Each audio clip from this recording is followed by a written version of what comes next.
Honor 20 Lite is the budget version of Honor 20. It can be found at a retail price of around Rs 32,500. Not expanding our budget to buy flagship smartphones doesn't compromise our situation, but we need to know if the compromises that we are making are ideal. There are various alternatives that can be found for this phone at this price range, but let us see today if this phone is worthy of its price. Let us get started.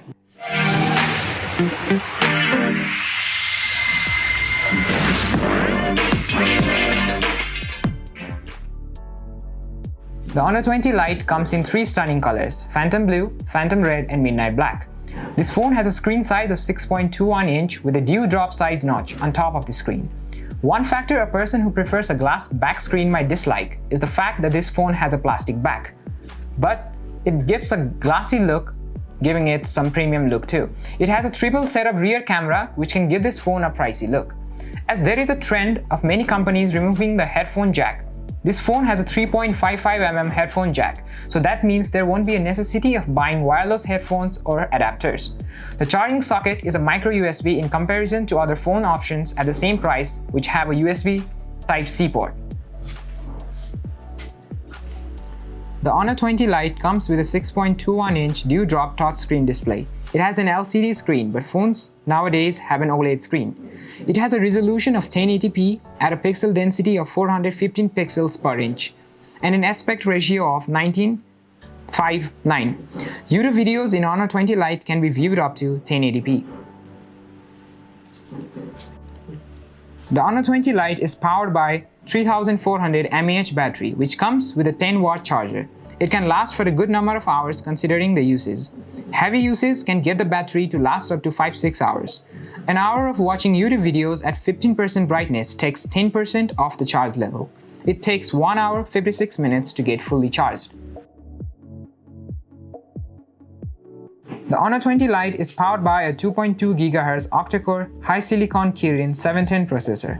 It runs Android 9.0 Pie with the same EMUI used in Huawei phones. The high silicon 710 processor is an alternative to Snapdragon 660. Now for the gamers, this phone wouldn't be a preferable choice because of how heavy games function on this phone. Games like PUBG only run at medium settings.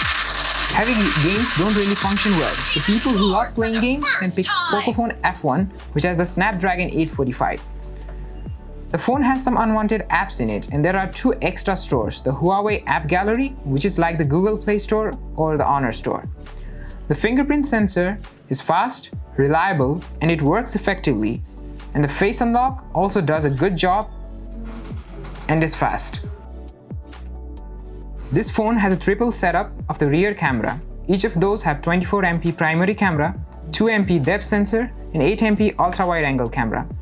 It packs detailed images and has been said to give out beautiful shots. It reacts quickly, and even the indoor shots look fairly clear with a good level of contrast.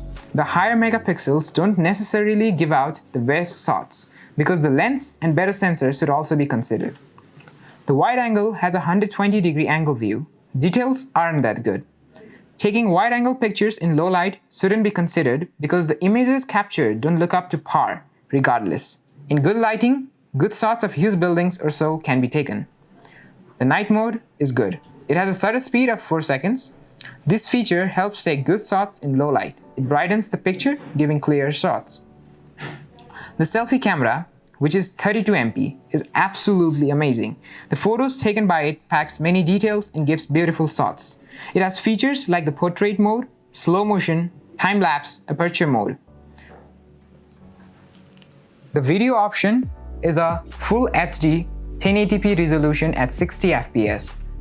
You need to keep in mind that the beautification video mode is only available at 720p, and the wide-angle camera cannot be used in the video.